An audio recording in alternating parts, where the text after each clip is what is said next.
أعوذ بالله من الشيطان الرجيم. بسم الله الرحمن الرحيم. سورہ زمر۔ ان الحمد للہ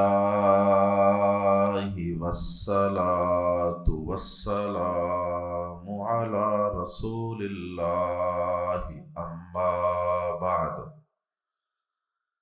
اعوذ باللہ السمیع العلیم من الشیطان الرجیم من ہمزہ ونفخہ ونفثہ۔ بسم اللہ الرحمن الرحیم۔ آج اللہ کی توفیق سے ہم آغاز کر رہے ہیں سورہ زمر کا۔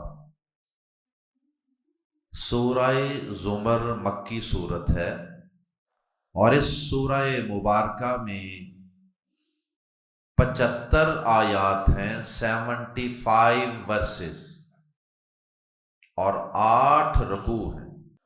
اور اس سورہ مبارکہ کا نام سورہ زمر کیوں رکھا گیا ہے؟ اس سے قبل بھی ہم کئی دفعہ یہ بات عرض کر چکے ہیں کہ سورتوں کے نام ان کا عنوان نہیں ہوتے، کیونکہ ایک سورت میں ایک مضمون تو ہوتا نہیں، اس لیے کسی بھی سورت کا کوئی ایک عنوان قائم کرنا مشکل ہوتا ہے۔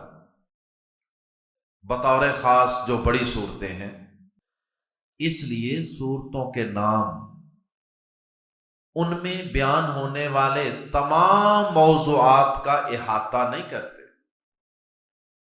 صرف اس صورت میں سے کسی ایک خاص مضمون میں سے ایک لفظ لیا جاتا ہے اور اسے ایک نشانی کے طور پہ، ایک علامت اور سمبل کے طور پہ اس صورت کا نام رکھ دیا جاتا ہے۔ اب اس سورہ زمر ہی کو لے لیجئے۔ اس سورہ مبارکہ میں بہت سے مضامین ہیں، 20 مضامین ہیں، اور ان میں سے آخری آیات میں آیت نمبر 71 اور آیت نمبر 73، ان 2 آیات میں یہ لفظ استعمال ہوا ہے زمرا۔ اللہ پاک نے وہیں سے اس سورہ مبارکہ کا نام اپنے پیارے نبی صلی اللہ علیہ وسلم کو سورہ زمر رکھوا دیا۔ سورہ زمر کی آیت نمبر 71 میں اور 73 میں زمر کا لفظ اس طرح آیا ہے کہ اللہ پاک نے وہاں فرمایا وَسِيقَ الَّذِينَ كَفَرُوا إِلَى جَهَنَّمَ زُمَرًا، اور کافروں کو، اللہ کے باغیوں، مشرکوں، نافرمانوں کو جہنم کی طرف ہانک کر گروہوں کی شکل میں لے جایا جائے گا۔ اور اسی طرح آیت نمبر 73 میں متقین، موحدین اور اللہ کے مطیع فرما بردار بندوں کا ذکر۔ وہاں فرمایا وَسِيقَ الَّذِينَ اتَّقَوْا رَبَّهُمْ إِلَى الْجَنَّةِ زُمَرًا، اور اللہ سے ڈرنے والے متقی پرہیزگار لوگوں کو اور کفر و شرک سے بچنے والوں کو جنت کی طرف ہانک کر لے جایا جائے گا گروہوں کی شکل۔ زمرا کا لفظی معنی ہے گروپس، گروہ، گروہ در گروہ۔ یہ زمرتن کی جمع ہے۔ زمرتن گروپ کو کہتے ہیں، گروہ کو کہتے ہیں، وہ گروہ جس کے پیچھے بھی کوئی اور گروہ آ رہا ہو، یعنی ایک گروہ جا رہا ہے تو دوسرا اور بھی پیچھے موجود، دوسرا اگر آ رہا ہے تو تیسرا اور بھی پیچھے موجود۔ کثرت تعداد کو ظاہر کیا جا رہا ہے کہ کافر ایک گروہ، دوسرا گروہ، تیسرا گروہ، اسی طرح ایمان والے، ان کو جنت میں لے جایا جائے گا۔ آئیے اب پڑھتے ہیں اس سورہ مبارکہ کے چیدہ چیدہ اور بنیادی مضامین کو، کہ اس سورہ مبارکہ میں ہے کیا، کون کون سے مضامین اور عنوان اس سورہ مبارکہ میں موجود ہیں۔ سب سے پہلے تو اس سورہ مبارکہ میں اللہ رب العزت کی توحید کا تذکرہ ہے اور اللہ کی توحید کے دلائل کا تذکرہ، اور پھر اس سورہ مبارکہ میں شرک کی زبردست مذمت کی گئی اور انداز بدل بدل کے مثالیں دے دے کر اللہ پاک نے اس سورہ مبارکہ میں شرک کی مذمت بیان فرمائی۔ اور پھر اس سورہ مبارکہ میں اللہ پاک نے اپنی اس قدرت کا بھی تذکرہ فرمایا ہے بطور خاص، دیگر بھی بہت سی قدرتوں کا تذکرہ ہے، ایک قدرت اللہ پاک نے اپنی یہ بیان فرمائی ہے کہ اے انسانوں، میں نے تمہیں تمہاری ماؤں کے پیٹوں میں 3 اندھیروں کے اندر پیدا کیا، تاریکی اور اندھیرے کی 3 لیئرز اور تہوں کے اندر پیدا کیا ہے۔ وہاں کون تھا؟ کوئی روشنی نہیں تھی، وہاں اندھیرا تھا، اور اس اندھیرے کے اندر ایک نطفے سے تمہاری میں نے لمحہ بلمحہ پرورش کی اور تمہیں اتنا خوبصورت جسم عطا کر دیا۔ فی ظلمات 3 یہ الفاظ، اور اس کی تفصیل ہم انشاءاللہ وہاں پڑھیں گے۔ یہ 3 اندھیرے کیا ہیں، 3 تاریکیاں۔ اس سورہ مبارکہ میں اللہ پاک نے اپنے متعلق یہ بتایا ہے کہ اے میرے بندو، میں تمہارے کفر اور شرک میں مبتلا ہو جانے پر کبھی راضی نہیں ہوتا۔ ہاں، میری مشیت اور چیز اور میری خوشنودی اور رضامندی اور چیز۔ میری مشیت یہ ہے کہ جس نے جو کرنا ہے کر لے، میں اسے زبردستی نہیں روکتا۔ اگر کوئی کسی پتھر کو، کسی ڈیری کو سامنے رکھ کر اور اس کو پکارنا شروع کر دے، اس کو سجدے شروع کر دے، تو میری مشیت یہ ہے، امتحان کا تقاضا یہ ہے کہ میں اسے کچھ نہیں کہتا، کرنے دیتا ہوں۔ لیکن اس کا یہ مطلب ہرگز نہ سمجھنا کہ میں تمہارے اس کفر اور اس شرک پر راضی ہوتا ہوں۔ مشہور الفاظ ہیں، فرمایا اس سورہ مبارکہ میں وَلَا يَرْضَى لِعِبَادِهِ الْكُفْرَ، اللہ اپنے بندوں کے لیے کفر و شرک کو پسند نہیں کرتا، اس پہ راضی کبھی نہیں ہوتا۔ اسی طرح اللہ پاک نے انسان کا ایک عجیب و غریب طرز عمل بیان کیا ہے اس سورہ مبارکہ میں۔ انسان کی ایک اجتماعی نیچر اور فطرت بیان کی ہے کہ جب وہ کسی مشکل میں پھنس جاتا ہے تو پھر وہ اپنے رب کو پکارتا ہے۔ جب کوئی بیماری، کوئی تنگ دستی، کوئی مصیبت آ جاتی ہے نا، تو پھر للیں لیتا ہے، آہوزاریاں کرتا ہے، دعاؤں پہ دعائیں۔ لیکن جب وہ تکلیف دور ہو جاتی ہے، مشکل وقت گزر جاتا ہے، وہ بھول ہی جاتا ہے کہ میں نے کس چیز کے لیے پکارا تھا، سارا کچھ بھول جاتا ہے، فراموش کر دیتا ہے۔ اللہ اکبر، یعنی مطلب پرست ہے۔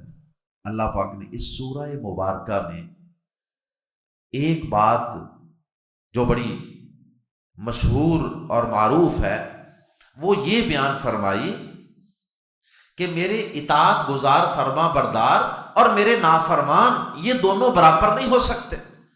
اسی طرح اللہ پاک فرماتے ہیں هل يستوي الذين يعلمون والذين لا يعلمون، کیا علم والے اور جاہل برابر ہو سکتے ہیں؟ کیا جاننے والے اور نہ جاننے والے یہ برابر ہو سکتے ہیں؟ مطلب یہ ہے کہ علم اور جہالت یہ کبھی برابر نہیں ہو سکتا۔ ایک انسان قرآن پڑھتا ہے، سیکھتا ہے، اس کے پاس علم ہے، اس کا عقیدہ، اس کی سوچ، اس کے نظریات، اس کے اعمال، اس کا کردار، ہر چیز مختلف ہوگی۔ کس سے؟ اس شخص سے جس نے نہ قرآن پڑھا، نہ قرآن میں اللہ کی باتوں کو سمجھا۔ اس کا عقیدہ، عمل، کردار، ہر چیز مختلف ہو، دونوں برابر نہیں ہو سکتے۔ اسی طرح اللہ پاک نے اس سورہ مبارکہ میں ہجرت کی اشارتاً ہجرت کی ترغیب دی ہے۔ ابھی مسلمان مکہ میں رہتے تھے نا جب یہ سورہ نازل ہوئی، جب یہ سورہ مبارکہ نازل ہوئی تو مسلمان مکہ میں تھے، کافروں کے ظلم و ستم کا شکار تھے۔ اللہ پاک نے اس سورہ مبارکہ میں ہجرت کی طرف اشارہ کر دیا، آہستہ آہستہ گویا کہ ذہن بنایا، اور اللہ پاک نے ہجرت کے لیے الفاظ یہ استعمال کیے وَأَرْضُ اللَّهِ وَاسِعَةٌ، اور اللہ کی زمین بڑی وسیع ہے۔ یہ صرف ایک مکہ مکرمہ کی وادی ہی تو نہیں رہ گئی، اور بھی اللہ کی بڑی زمین ہے۔ اگر یہاں لوگ ظلم کرتے ہیں تو تم یہاں سے مائیگریٹ بھی کر سکتے ہو، ہجرت بھی کر سکتے۔ اسی طرح اللہ پاک نے اس سورہ مبارکہ میں سب سے بڑا خسارہ پانے والا شخص کون ہے، اس بات کا بھی جواب دی۔ فرمایا سب سے بڑا نقصان اٹھانے والا شخص وہ نہیں ہے کہ جس کا بچہ کسی امتحان میں فیل ہو جائے، جس کی بیوی بیمار ہو جائے، جس کا بھائی فوت ہو جائے، جس کو دنیا میں کوئی آزمائش، کوئی پریشانی آ جائے، بزنس کاروبار میں لاس ہو جائے، جس کا اپنا مکان نہ ہو۔ یہ دنیا کے انتہائی چھوٹے چھوٹے نقصان اور عارضی ہیں۔ فرمایا اللہ پاک نے اس سورہ مبارکہ میں کہ سب سے بڑے اور اصل نقصان اٹھانے والے وہ لوگ ہیں جو قیامت کے دن اپنے آپ کو اور اپنے گھر والوں کو نقصان میں مبتلا کریں۔ جس نے قیامت کے دن اپنی اولاد کو کھو دیا، یہ خود جنت میں آ بھی گیا فرض کرو، اولاد جہنم میں چلی گئی، اس کی صحیح تربیت نہیں کی، بیوی کو دین نہیں سکھایا تھا، وہ جہنم میں چلی گئی، اس نے اپنے گھر والوں کو کھو دیا، گھر والوں کا لاس کیا۔ یہ ہے اصل نقصان اٹھانے والا۔ اور جس کی اولاد، بیوی وہ جنت میں چلے گئے اور یہ خود جہنم میں چلا گیا، اپنے آپ کو کھو دیا، اپنا نقصان کر لیا، یہ ہے اصل نقصان اٹھانے والا۔ یعنی نقصان سے بچنے والے اصل وہ لوگ ہیں جو کل قیامت کے دن خود بھی اور اپنے بیوی بچوں اور اپنی فیملی سب کے ہاتھ پکڑ کر ان کو انگلی سے تھام کر جنت میں داخل ہو جائیں۔ اسی طرح اللہ پاک نے اس سورہ مبارکہ میں دنیا کی زندگی کی بے ثباتی اور ناپائیداری اس کو مثال سے بیان کیا، کھیتی کی مثال دے کر، کہ جس طرح کھیتی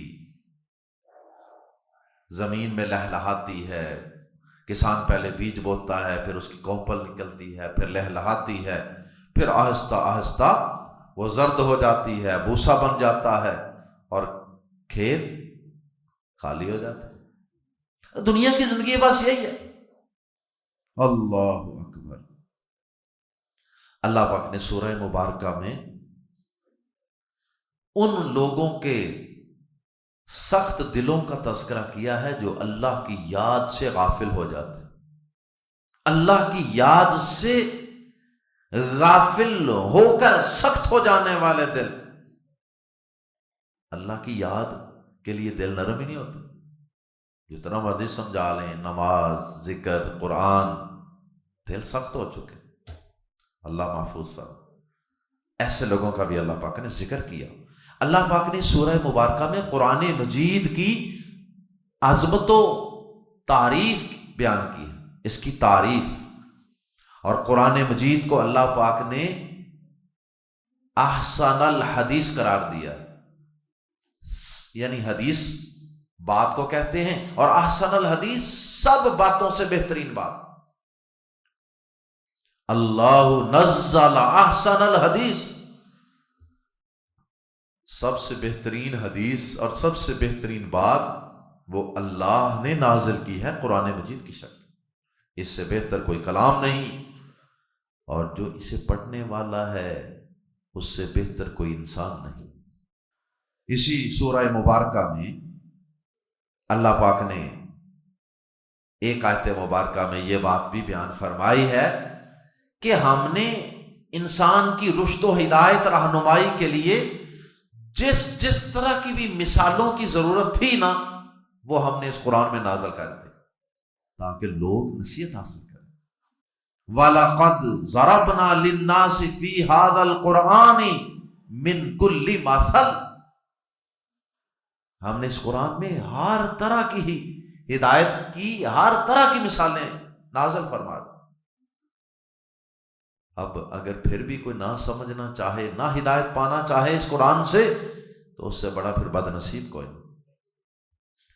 اس سورہ مبارکہ میں ایک بڑا مشہور جملہ ہے، آپ نے کئی لوگوں کے گھروں پہ بھی شاید لکھا دیکھا ہو، الیس اللہ بکاف عبدہ، الیس اللہ کیا نہیں ہے اللہ بکاف کافی عبدہ اپنے بندے کو، کیا اللہ اپنے بندے کے لیے کافی نہیں؟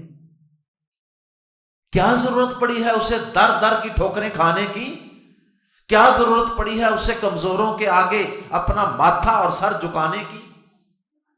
الیس اللہ بکاف عبدہ، کیا اللہ اکیلا اپنے بندے کی مدد کے لیے کافی نہیں ہے؟ کتنی خوبصورت آیت ہے واللہ، اتنی پیاری آیت۔ اور پھر اس کے ساتھ ہی آگے اللہ پاک نے ایک بڑی پیاری بات سمجھائی ہے، اسی بات کو ذرا کھولا ہے، فرمایا کہ یہ بتاؤ کہ اگر اللہ پاک مجھے کوئی تکلیف دینا چاہے، بیماری، تکلیف، آزمائش، تو اللہ کے علاوہ جو معبود ہیں، جو تم نے بنا رکھے ہیں، کیا یہ میری اس تکلیف کو دور کر سکتے ہیں؟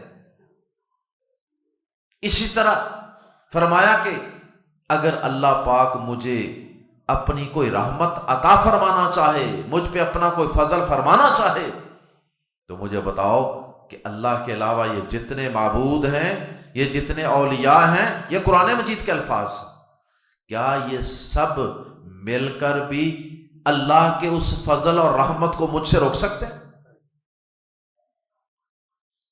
اور آگے آخر میں بڑا خوبصورت تبصرہ فرمایا اے نبی صلی اللہ علیہ وسلم، قل کہہ دیجئے حسبی اللہ، مجھے اللہ ہی کافی ہے، قل حسبی اللہ، کہہ دیجئے مجھے اللہ ہی کافی ہے، علیہ یتوکل المتوکلون، اسی پر توکل کرنے والے توکل کرتے ہیں، اسی پر بھروسہ کرنے والے بھروسہ کرتے ہیں۔ اسی طرح اللہ پاک نے اس سورہ مبارکہ میں یہ حقیقت بھی بیان فرمائی ہے کہ یہ جو سو جاتے ہیں نا، یہ جن کو نیند آ جاتی ہے، چاہے یہاں کلاس میں چاہے بستر پر، اللہ پاک فرماتے ہیں کہ ان کی جانوں کو، ان کی روحوں کو میں ہی قبض کرتا ہوں، ان کی جانوں کو میں ہی قبض کرتا ہوں، پھر صبح کے وقت جس کی روح کو میں چاہتا ہوں واپس لوٹا دیتا ہوں، اور جس کی روح کو میں نہیں چاہتا پھر میں اپنے پاس ہی روک لیتا ہوں۔ کتنے ہی لوگ ہیں جو پھر سونے کے بعد دوبارہ اٹھتے ہی نہیں۔ اس سورہ مبارکہ میں ایک بڑی مشہور آیت کہ یہ جو مشرکین ہیں نا، یہ جو کافر ہیں،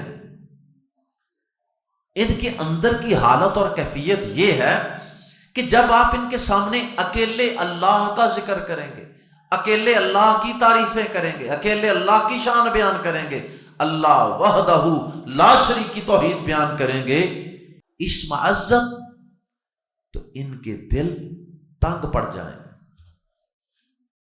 دلوں میں گھٹن آئے گی، تنگی آئے گی۔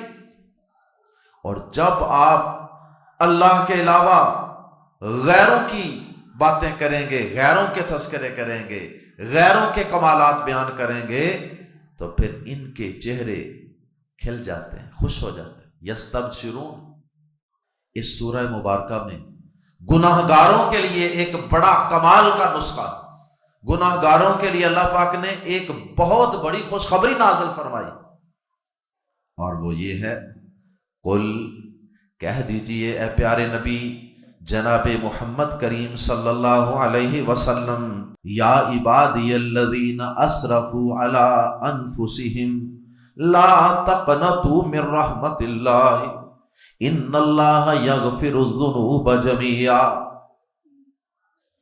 کہہ دیجئے میرے ان بندوں سے، اللہ پاک نے گناہ گار ہونے کے باوجود ان کو اپنے بندے کہا ہے، میرے ان بندوں سے کہہ دیجئے جو اپنی جانوں پہ ظلم کر بیٹھے ہیں گناہ کر کر کے، انہیں کہہ دیجئے کہ اللہ کی رحمت سے مایوس نہ ہونا، بے شک اللہ جب چاہتا ہے جس کو چاہتا ہے اس کے سب گناہوں پر معافی کا قلم پھیر دیتا ہے۔ اللہ اکبر، اللہ پاک سب گناہ معاف کر دیتا ہے۔ اس لیے گناہ گاروں کو کبھی مایوس نہیں ہونا چاہیے، اللہ کی رحمت سے اس کی طرف پلٹ آنا چاہیے، اس سے معافی مانگ لینی چاہیے۔ اسی طرح اس سورہ مبارکہ میں اللہ پاک نے ان لوگوں کی حسرت کا ذکر کیا جو دنیا میں اللہ سے غافل ہیں، اللہ کی یاد سے غافل ہیں، اللہ کی عبادت سے غافل ہیں، اللہ کی کتاب سے غافل ہیں، اللہ کا حق ادا نہیں کرتے، پتہ ہی کون ہے زندگی کا مقصد، فضول بیکار زندگی جانوروں جیسی گزار رہے ہیں، اور وہ پھر قیامت کے دن کہیں گے یا حسرتا، ہائے افسوس، الا ما فرطت فی جنب اللہ، اپنے اس عمل پر، اپنی اس حالت پر، اپنے اس عمل پر کہ جو میں نے اللہ کے حق میں غفلت کی، اپنی اس کوتاہی پر پھر وہ حسرت و افسوس کا اظہار کریں۔ اسی طرح اللہ پاک نے سورہ مبارکہ میں یہ بات بھی بیان فرمائی ہے کہ جو اللہ پہ جھوٹ باندھتے ہیں نا، اللہ پر جھوٹ باندھتے ہیں، فرمایا وجوہہم مسودہ، ان کے چہرے کل قیامت کے دن کالے سیاہ ہوں۔ اپنی طرف سے کوئی بات بنا کر دین بنا دینا، سنا دینا، یہ اللہ پاک نے قرآن پاک چاکھا، نہ کبھی قرآن پڑھا نہ پتہ، سنی سنائی بات، اللہ اکبر۔ اور بھی کئی باتیں اس میں آ جاتی ہیں، تفصیل انشاءاللہ ہم ان آیات کے مقام پر پڑھیں گے۔ اسی طرح ایک آیت مبارکہ، مجھے تو یہ آیت اتنی پیاری لگتی ہے کہ میرا جی چاہتا ہے کہ میں اس کو اپنے آفس میں لکھوا دوں۔ اللہ اکبر۔ اور آیت یہ ہے، کل، کہہ دیجئے اے نبی صلی اللہ علیہ وسلم، افغیر اللہ تأمرونی اعبد ایھا الجاہلون، اے نبی صلی اللہ علیہ وسلم آپ ان مشرکوں کو کہہ دیجئے جو آپ کو ایک اللہ کی عبادت سے ہٹا کر اوروں غیروں کی عبادت پوجا پاٹ کے فضائل سنا کر اس طرف لگانا چاہتے ہیں، ان سے یہ کہیے کہ کیا اللہ کے علاوہ مجھے کسی اور کی عبادت کرنے کا حکم دیتے ہو اے جاہلو؟ اے جاہلو، اے نادانو، کیا مجھے اللہ کے علاوہ اور ہستیوں کی پوجا پاٹ کا حکم دیتے؟ اسی طرح اس سورہ مبارکہ میں اللہ پاک نے شرک کی مذمت کے لیے اتنا زبردست انداز اختیار کیا، اتنی زبردست وعید۔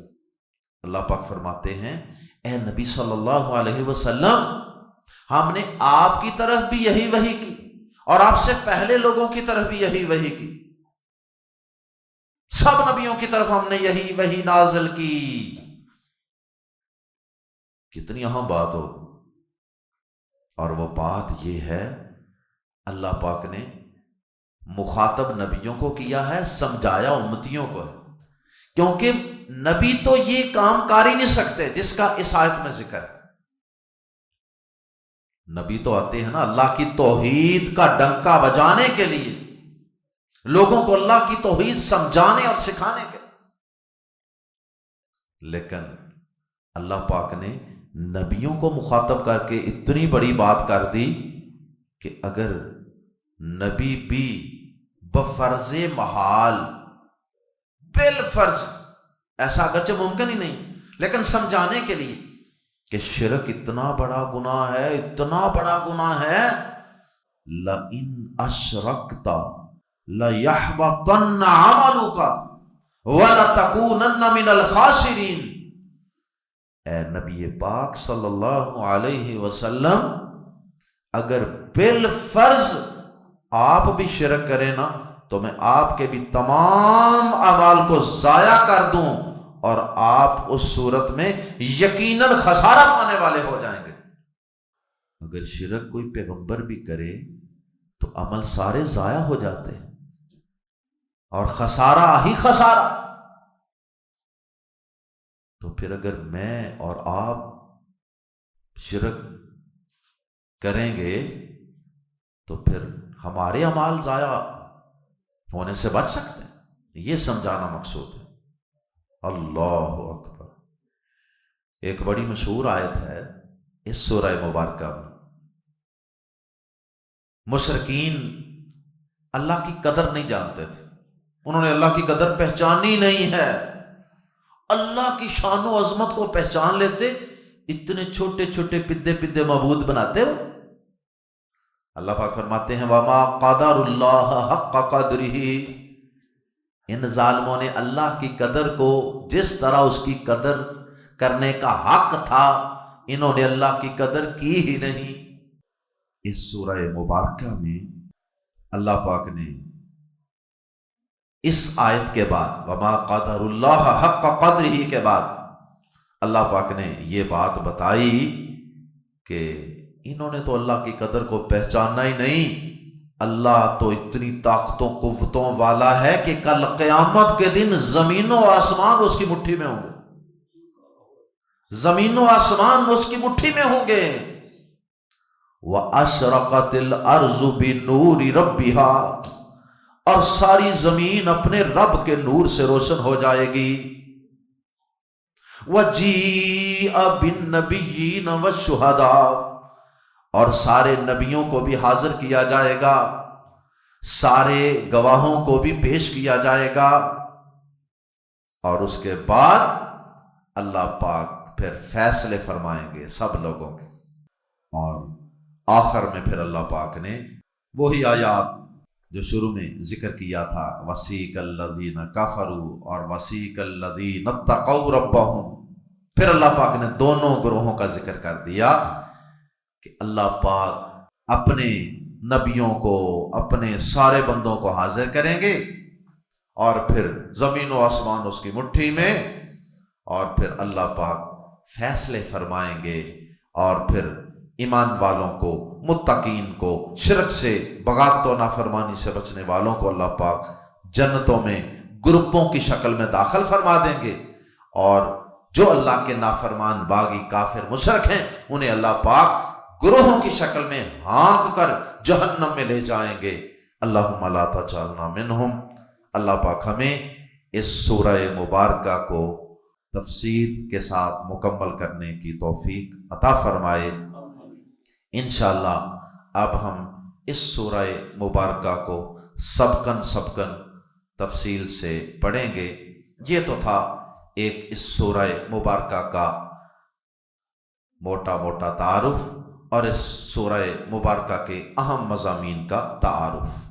سبحانک اللہم و بحمدک اشہد ان لا الہ الا انت استغفرک و اتوب الیک۔